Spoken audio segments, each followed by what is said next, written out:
Episode 269, A Visit from Saul. Fairfield, Baltimore was full of rental housing, with prices ranging from $500 to $5,000 a month.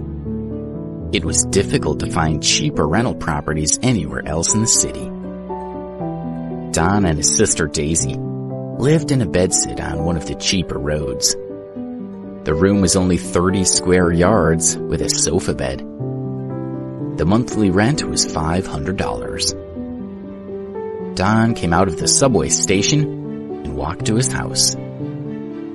Before he left Johns Hopkins, he ate a bowl of noodles for $3 from the university canteen. It was much cheaper than eating in the city, so he tried to eat in the canteen as often as he could to save a little money. He only had to walk a couple of blocks to get to his apartment.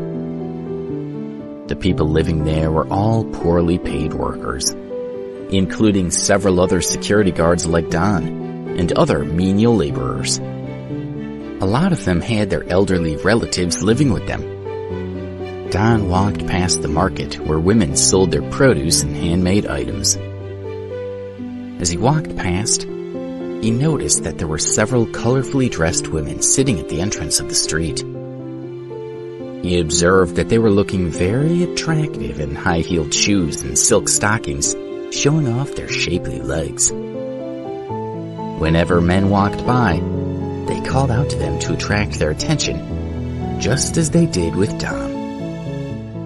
One of the girls approached Don and said softly, "Hey, handsome boy, come and play with us. Only $200 for a whole night, and I'll take you straight to heaven." She intentionally loosened the collar of her coat a little so that Don could see her snow-white chest and cleavage. "No, maybe next time." Don smiled and gently pushed the girl aside. When he'd been in his 20s, he had often enjoyed a night with one of the girls. But now it was out of the question. He needed every cent that he earned to pay for his younger sister's schooling. He couldn't waste a dime on these girls. When she saw that she wasn't going to get any business from Don, she lost interest in him and sat back in her chair. She murmured, "Poor man, even if he had the money, he wouldn't know what to do with it." Don walked back to the basement room where his sister lived and knocked on the door. After a few moments, the door was opened by a girl dressed in a school uniform. Her long hair was tied back in a ponytail, and she had no makeup on her face. She looked very plain and a little naive. She was Don's sister, Daisy. "Don, you're back." When she saw that it was her brother, her face changed from an anxious frown into a smile of joy. She opened the door and let her brother in. Don pinched his sister's cheek and said with a smile, "Hey, Daisy, did you miss your big brother?" All his troubles and worries vanished when he saw his little sister. Don smelled food and saw a bowl on her desk. He frowned slightly and said, "Daisy, why are you eating instant noodles again? Didn't you hear me say that it's not nutritious? You're in high school now and it's time to grow up. How can you eat this rubbish?" "Don, I've got so much homework to do today. I'm eating instant noodles because they're convenient. Usually I eat at the school canteen," said Daisy. She was aware how difficult it was for her brother to earn enough money to support them both.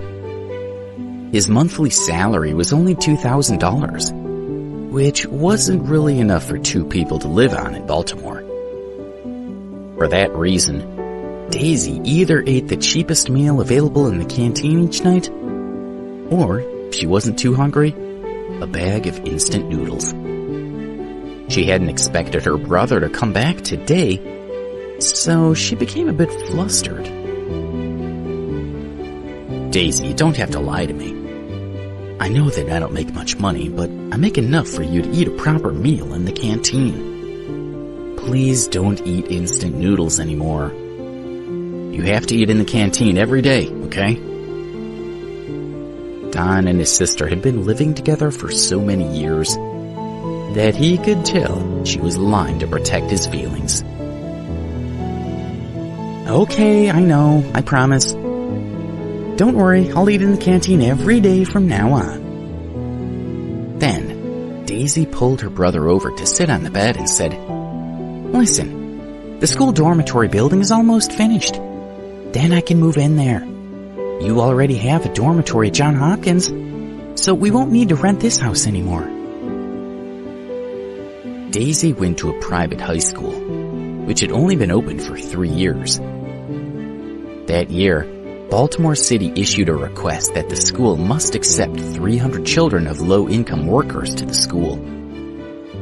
Daisy had been accepted to attend the school, but because the school buildings were still being renovated, Don had to rent the bedsit for his sister to live in. That's great news, he said happily.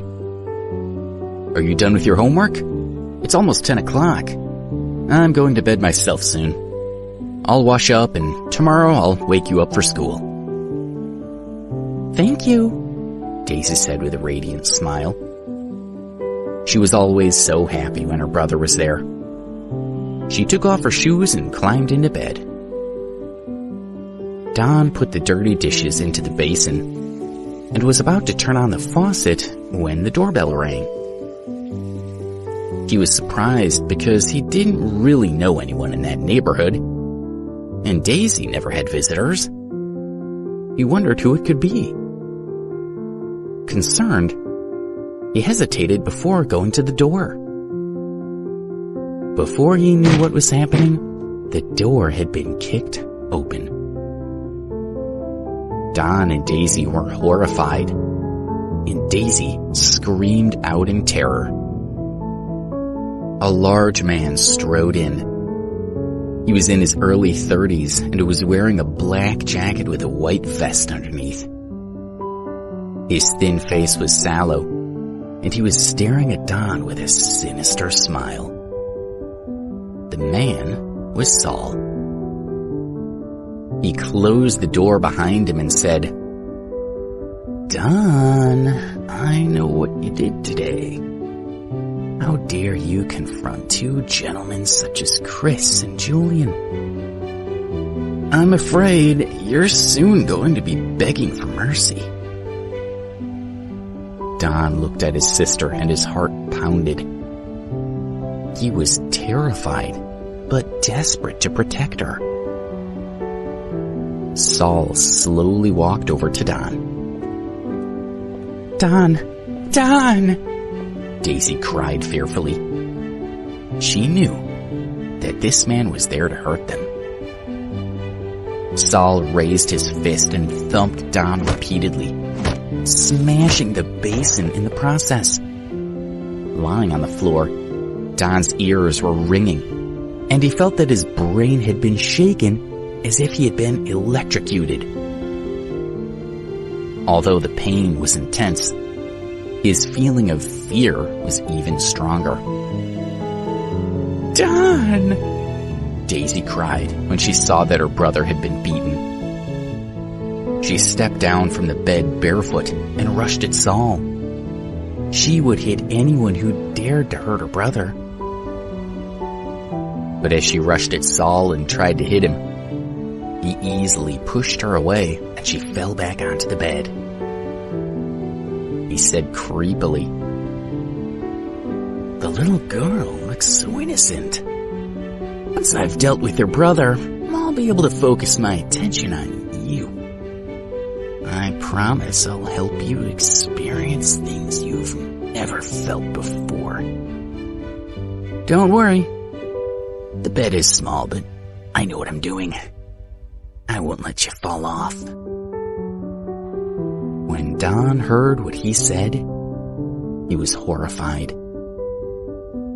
He didn't care what happened to him, but he had to protect his sister. He saw Saul gazing at his sister and decided to take advantage of the fact that he was distracted. he suddenly grabbed the other men's legs, looked at his sister and shouted, "Run, Daisy! Don't worry about me! Run as fast as you can!" "Hey!" Saul squatted down and hit Don's back with his elbow. Don fell on the ground with a thump and vomited a mouthful of foul-smelling water onto the floor. His body felt like it had been cracked in two by Saul's elbow. "Since you're in such a hurry, I will help you to die," Saul said ferociously. Then he raised his foot and stomped down onto Don's back. "Ah!" Don screamed. Because of the pain, his head straightened up and his neck muscles protruded. His face became as red as a tomato, and his eyes were bulging and completely bloodshot. Saul snorted at him coldly. Seeing Don lying on the ground in agony reminded him of how he used to feel when he smashed other boxers in the ring. The surge of adrenaline and pleasure was intense. He hauled Don up from the ground with one large hand. Don was almost lifeless by this time and offered no resistance. "I'll teach you to think you can beat me," Saul hissed angrily and punched him in the face. Don's body slammed into the cupboard, and the cabinet split in two. Saul grabbed his opponent's clothes again and pulled him to his feet. His face was red and swollen like a tomato, and there was blood pouring from his nose. "Look at you now. You're more pitiful than the mangy street dogs," he laughed. His pupils shrank to pinpoints, and the muscles in his hand bulged as he punched Don again, this time slamming him into the cabinet mirror. The noise of the cracking glass could hardly be heard over Don's scream. His skull had been cracked, and blood was pouring from a 3-inch wound in his scalp. Although the upper part of the mirror had been smashed, the lower half was still there, but with deadly long shards protruding upward. "Go to hell!" Saul shouted as he clenched his teeth, grabbed Don's limp body, and got ready to throw him onto the mirror shards. The intent was to cut Don's throat and finish him off for good. But as he raised Don's body, ready to throw it, a cell phone started ringing. Saul froze, and Daisy rushed over to her brother's body and hugged his head. "Turn off your cell phone right now," Saul ordered angrily. He didn't like to have any distractions when he was dealing with people. Don just about managed to pull out his cell phone. He was shaking so badly that he could hardly hold it when he managed to see that Alex was calling him. "Give it to me," Saul demanded as he snatched the phone from Don. When he saw the name Alex on the screen, he smiled. It was a perfect opportunity to lure Alex to that flat to kill him there. After all, it would be much easier to kill him there than at the university. He pressed the answer button and listened as Alex said, "Don, are you at home?" After finishing his day's work, Alex had eaten the supper that Debbie had brought him. When he saw that Debbie had turned her light out, he started thinking about Don. He was worried about him, so decided to call to check that he was okay. "Alex?" Saul Saul answered coldly. Hearing his voice made Alex's heart thump. He had a really bad feeling about the man that answered Don's phone. He asked warily, "Who are you?" Saul told him, "I'm with Don. If you don't want me to hurt him anymore, you'd better come to his home right now. And don't call the police or bring anyone with you. Don't tell anyone what's going on. If you do any of those things, I promise that I will kill your friend." "What? Don't hurt him!" Alex cried desperately. "Well, it depends on whether you get here in time or not," Saul replied. When he heard the panic in Alex's voice, he knew that he would come. "Alex, don't come! He'll kill—" Don tried to say, but Saul slapped him in the face. "Don!" Alex was desperate to help his friend. "One more time. If you're not here in half an hour, you won't be seeing your friend again," Saul said calmly and ended the call.